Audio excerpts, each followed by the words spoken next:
Hello students, physics with DS Rajput में आपका स्वागत है। और अपन बात कर रहे हैं सेकंड चैप्टर की। सेकंड चैप्टर क्या है आपका? गाउस का नियम। और ये फर्स्ट यूनिट में आता है स्थिर वैद्युतिकी में। और गाउस के नियम का फिफ्थ टॉपिक है ये, मतलब 5वां पार्ट है। 4 वीडियो में बना के अपलोड कर चुका हूँ, आप उनको देख लेना, वो अच्छे हो जाएंगे आपके। देखोगे तो फिर आपको ये सारे टॉपिक्स बहुत अच्छे से समझ में आएंगे। इसके बाद आपका एक वीडियो और होगा इस चैप्टर का। फिर हम लोग क्या करेंगे? न्यूमेरिकल की बात करेंगे, ठीक है ना। 2 वीडियो के बाद जो है ना हम लोग क्या करेंगे? न्यूमेरिकल की बात करेंगे। थ्योरी कंप्लीट हो जाएगी ना तो हम न्यूमेरिकल पे चलेंगे, ठीक है ना। फर्स्ट चैप्टर की थ्योरी और न्यूमेरिकल दोनों कंप्लीट हैं, आप देख सकते हो चैनल पे। और यहाँ जो चीज़ें मिल रही हैं आपको बिल्कुल फ्री ऑफ कॉस्ट मिल रही हैं, किसी भी प्रकार का कोई आपको पैसा नहीं देना है। इसलिए देखते रहो, बने रहो हमारे साथ, और जल्द से जल्द हम लोग सिलेबस कंप्लीट करने की कोशिश करेंगे। अब यहाँ देखो, गाउस के नियम के एप्लीकेशन चल रहे हैं। क्या चल रहे हैं? गाउस के नियम के एप्लीकेशन, मतलब प्रयोग उसके। तो 2 प्रयोग हम आपको बता भी चुके हैं। आज अपन तीसरे प्रयोग की बात कर रहे हैं। और ये वीडियो नंबर, ये लेक्चर नंबर है आपका 5। लेक्चर नंबर क्या है आपका? 5। तो आज का जो टॉपिक है वो टॉपिक आपका है अनंत विस्तार। अनंत विस्तार की एक समान रूप से है, अनंत विस्तार की समरूप आवेशित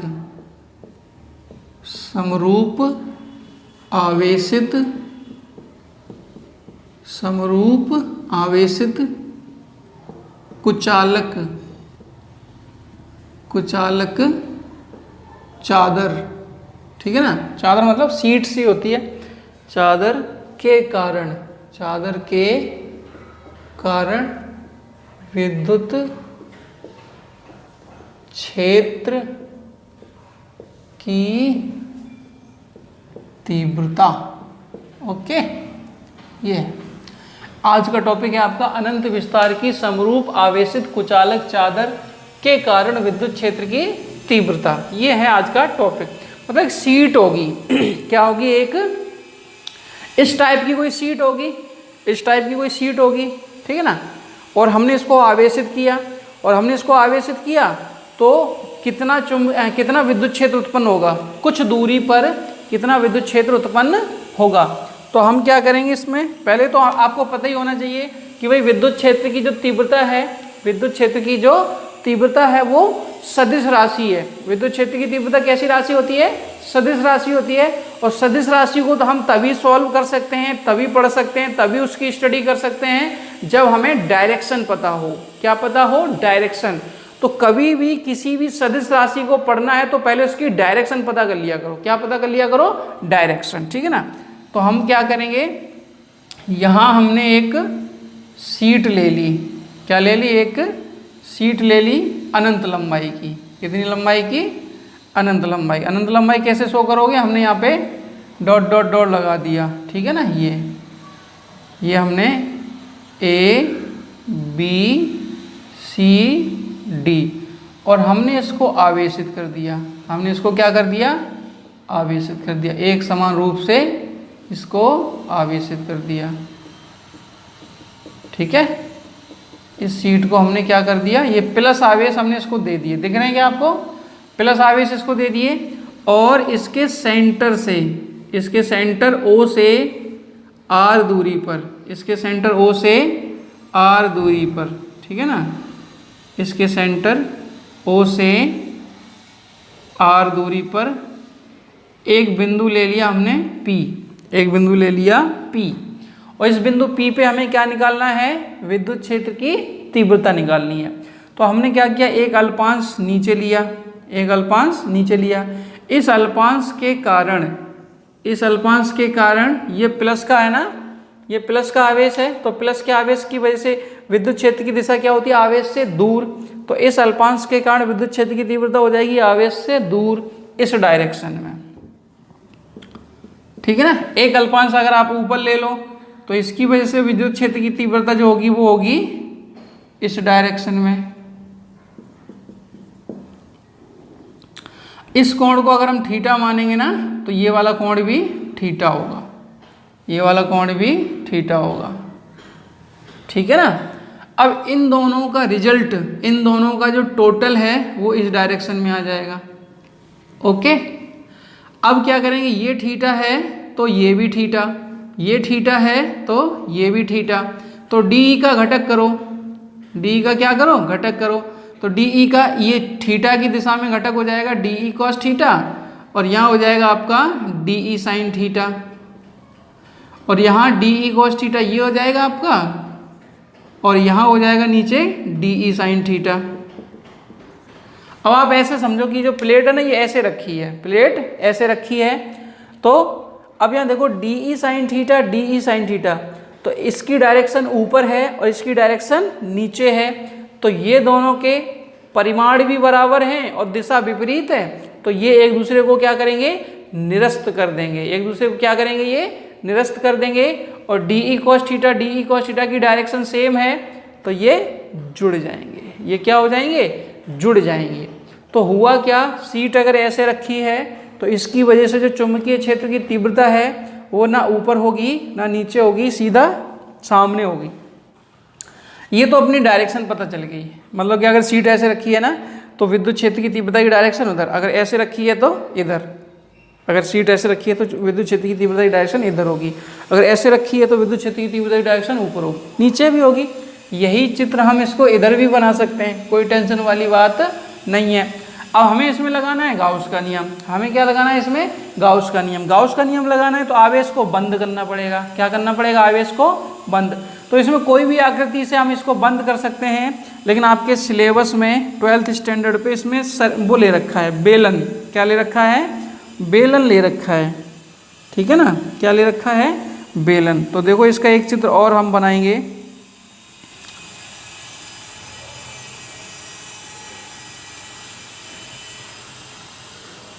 इसका एक चित्र और बनाएंगे हम। तो ये इस हिसाब से एक चित्र हमने और बनाया, ठीक है ना, और यहाँ हमने एक क्या ले लिया, बेलन ले लिया।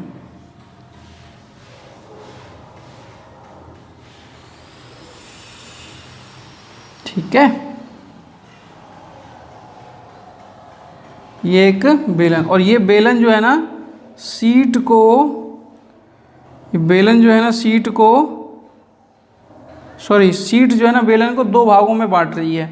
तो ये बेलन हमने ले लिया, जैसे ऐसे समझो कि जैसे ये सीट है तो बेलन का जो क्रॉस सेक्शनल एरिया है वो ऐसे है, दिख रहा है ना, ऐसे, और ये इधर भी निकला हुआ है और इधर भी निकला हुआ है, इस हिसाब से।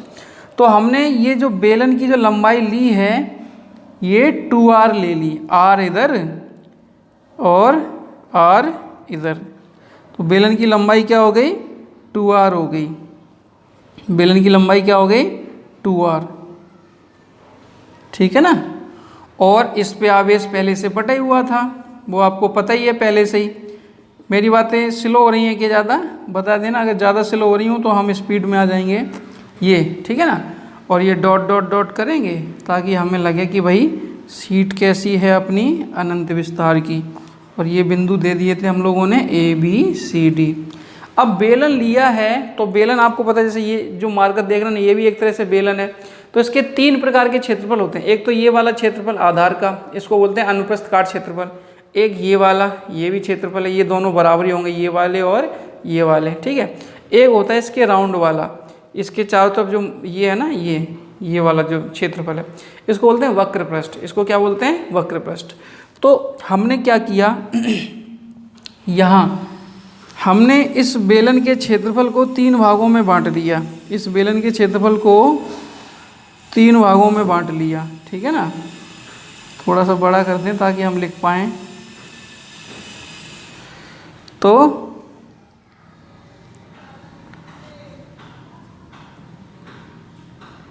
इसको हमने मान लिया S1, इसको क्या मान लिया S1, और इसको क्या मान लिया S2, और इसको क्या मान लिया S3। चलो तीर लगा के लिख देते हैं ताकि आपको दिखाई दे। इस वाले क्षेत्रफल को मान लिया हमने S1 और वक्र पृष्ठ को मान लिया S2, S2 दिख रहा है क्या, छोटा सा लिख गया, चलो बड़ा कर देते हैं S2, और ये वाला जो क्षेत्रफल इसको मान लिया S3। यहाँ की बात करें तो विद्युत क्षेत्र की दिशा किधर है, उधर है ना, तो यहाँ पे विद्युत क्षेत्र की दिशा इधर होगी E वेक्टर, ठीक है, और इसी डायरेक्शन में क्षेत्रफल की दिशा भी होगी DS वेक्टर। अब ये जो वक्र पृष्ठ है ना, यहाँ हमने एक अल्पांश क्षेत्रफल ले लिया, इस अल्पांश क्षेत्रफल की डायरेक्शन कहाँ होगी, ऊपर होगी, और यहाँ विद्युत क्षेत्र की डायरेक्शन इधर होगी, ठीक है ना।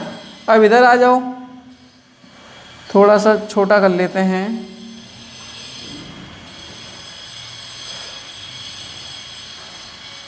ये S1 है, यहाँ पे E की दिशा इधर होगी, E वेक्टर, और इधर दिशा किसकी होगी, DS वेक्टर। हमने नहीं बताया था अभी जैसे हमने ये इधर बनाया है, ये वैसे भी इधर भी बन सकता है।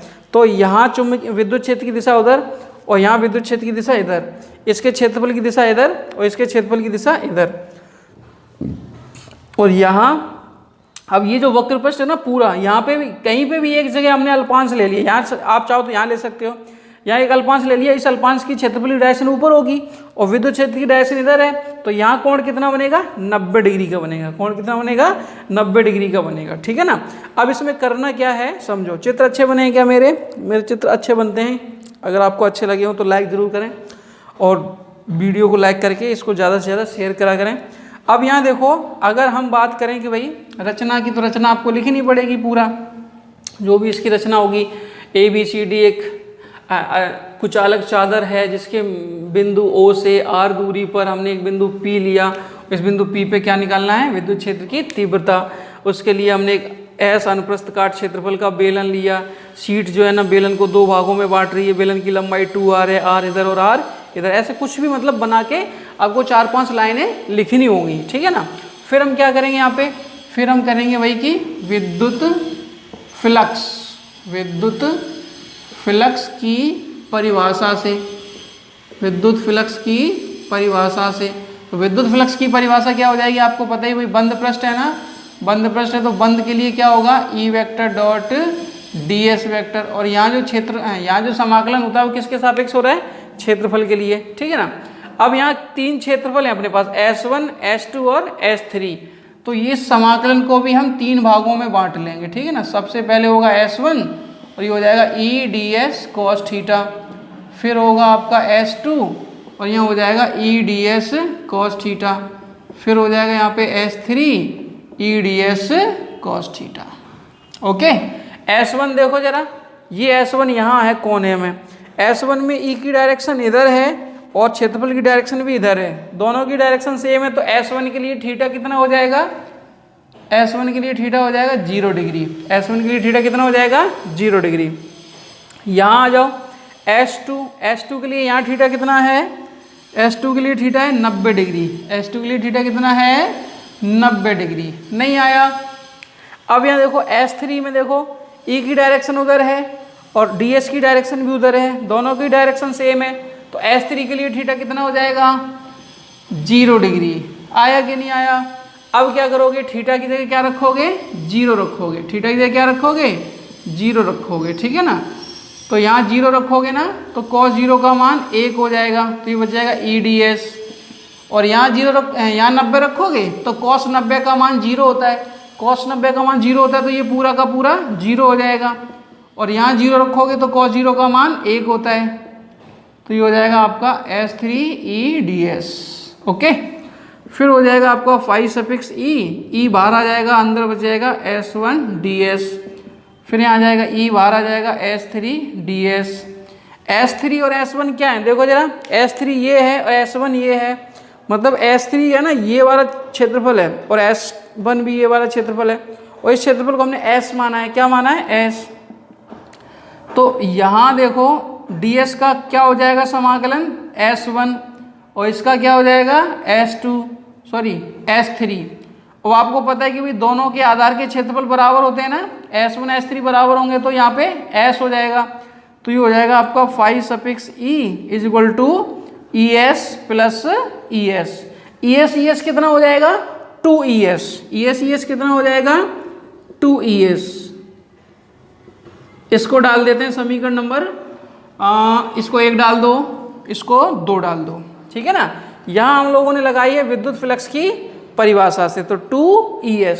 फिर इसके बाद आपको पता ही है कि भाई हम गाउस का नियम यूज कर रहे हैं, तो गाउस का नियम यूज करो फिर यहाँ पे भी। तो यहाँ लिखेंगे क्या, गाउस के नियम से। गाउस का नियम क्या हो जाएगा, फाई सफिक्स ई बराबर हो जाएगा सिग्मा क्यू बटे एप्सिलॉन नॉट, सिग्मा क्यू बटे एप्सिलॉन नॉट। अब यहाँ पे देखो, यहाँ पूरे चादर पे आवेश फैला पड़ा है, तो चादर के क्षेत्रफल पे आवेश फैला पड़ा है, जो आवेश फैला पड़ा है वो चादर के पूरे क्षेत्रफल पे पड़ा है। और इसमें हम लगाएंगे पृष्ठीय आवेश वितरण। कौन सा वितरण लगाएंगे, पृष्ठीय आवेश वितरण।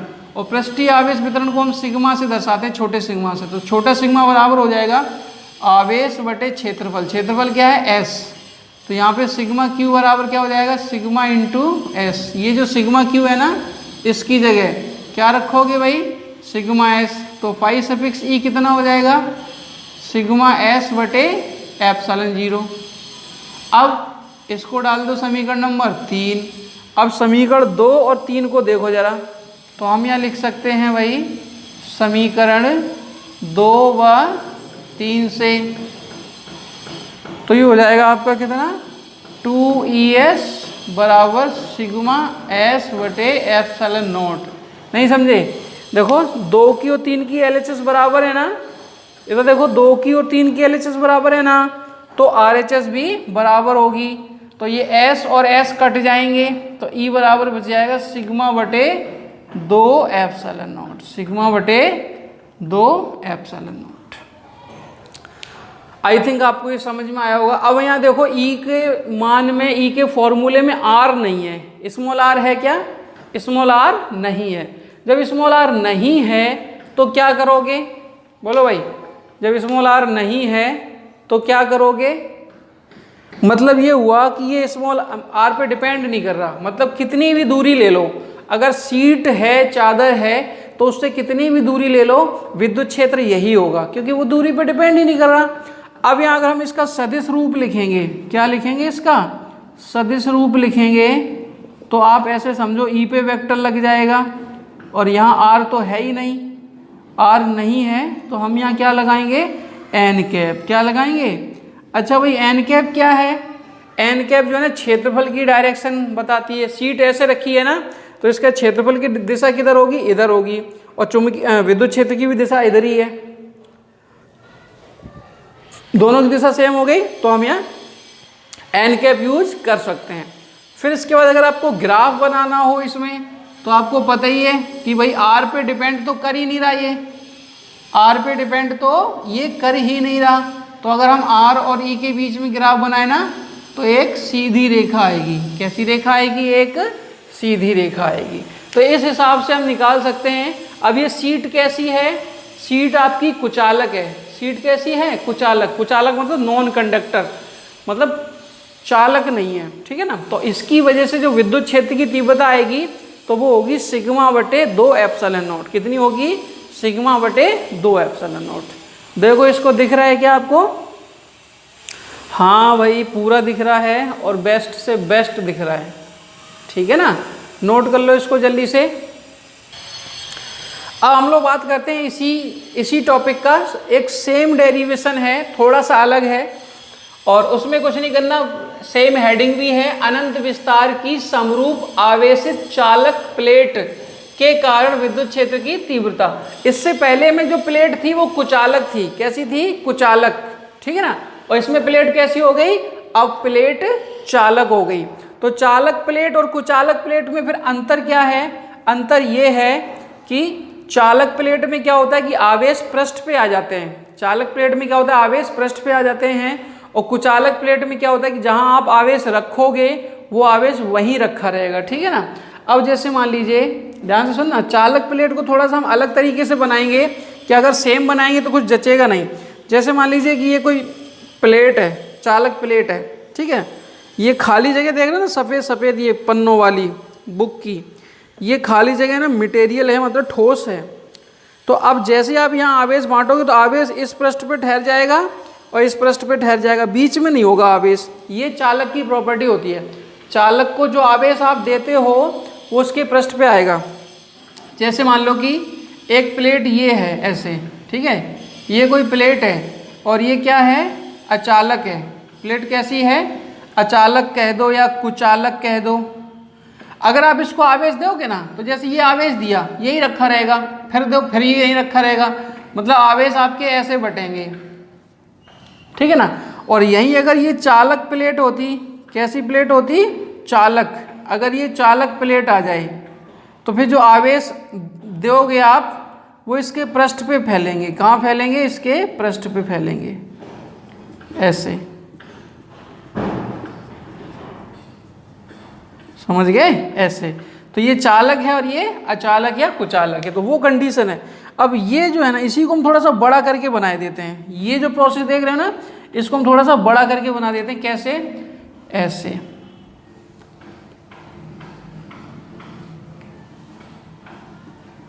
ठीक है। इसको हम थोड़ा सा ऐसा बड़ा करके बना देते हैं। अब जो आवेश फैलेंगे वो पृष्ठ पे फैलेंगे ऐसे, और यहां पे भी जो आवेश फैलेंगे वो पृष्ठ पे फैलेंगे।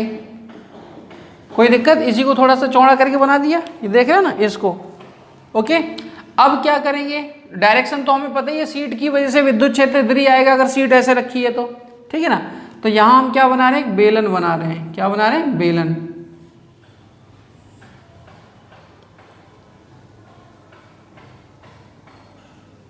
ये आपका बेलन बन गया।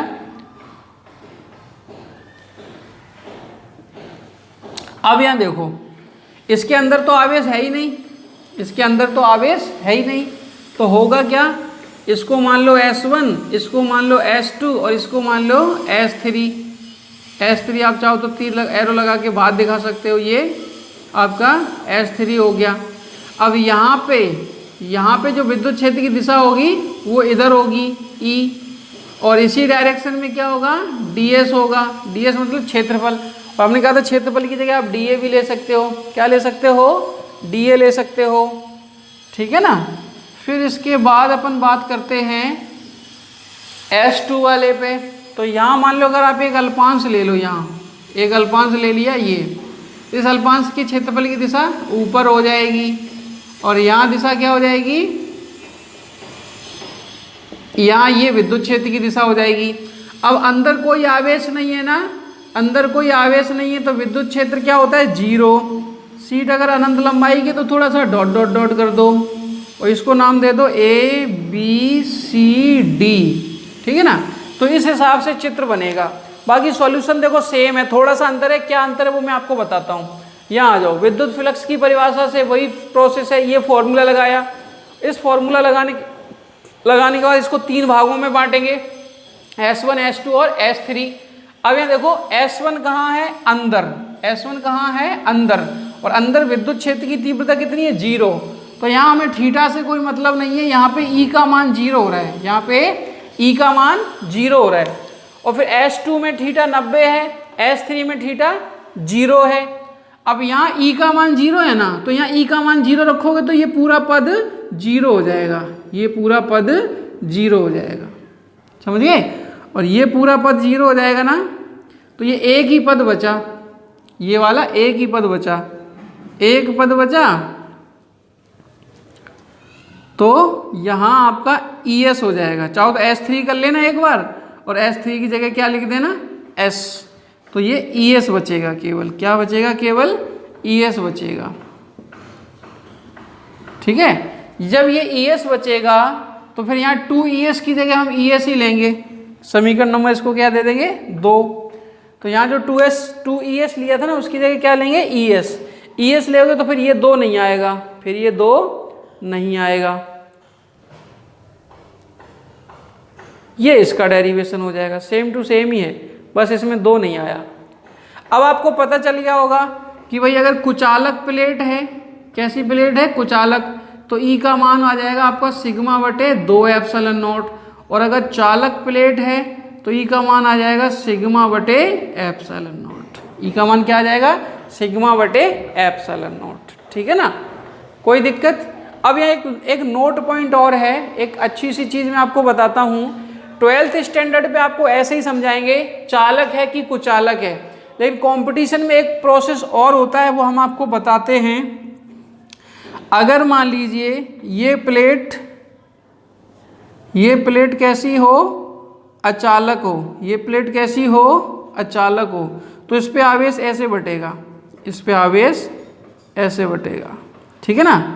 और यही प्लेट अगर कुचालक हो, यही प्लेट अगर कैसी हो, सॉरी कुचालक नहीं चालक, यही प्लेट कैसी हो, चालक हो, कुचालक तो ये है ही है, तो आवेश इसके पृष्ठ पे बटेगा, आवेश इसके पृष्ठ पे बटेगा ऐसे करके, ठीक है ना। अब यहां देखो आवेश की कितनी लेयर बनी गई, परत, लेयर मतलब परत, तो यहां तो आवेश की सिंगल लेयर है और यहाँ आवेश की डबल लेयर है, तो आप सिंगल लेयर और डबल लेयर करके भी याद रखो। अगर आवेश की सिंगल लेयर है ना तो फिर उत्तर आएगा आपका सिग्मा बटे 2 एप्सिलॉन नॉट, और अगर आवेश की डबल लेयर है तो उत्तर आएगा आपका सिग्मा बटे एप्सिलॉन नॉट। ऐसे भी याद रखो, चालक अचालक से भी याद रखो और सिंगल लेयर से भी याद रखो। सिंगल लेयर में थोड़ा सा क्या है कि हम संधारित्र वाला चैप्टर पढ़ेंगे तो वहाँ जरूरत पड़ेगी इसकी। सिंगल लेयर है तो सिग्मा बटे 2 एप्सिलॉन नॉट, डबल लेयर है तो सिग्मा बटे एप्सिलॉन नॉट, ऐसे याद रखना। ओके, तो आई थिंक आपको ये समझ में आया होगा। अगर आपको ये वीडियो अच्छा लगे हो तो इसको लाइक करो, ज़्यादा से ज़्यादा शेयर करो। मिलते हैं अगली वीडियो में, तब तक के लिए धन्यवाद। इसका एक वीडियो और बनेगा, फिर वो चैप्टर आपका कंप्लीट हो जाएगा थियोरेटिकली, फिर हम न्यूमेरिकल बताएंगे। क्या बताएंगे? न्यूमेरिकल। ओके।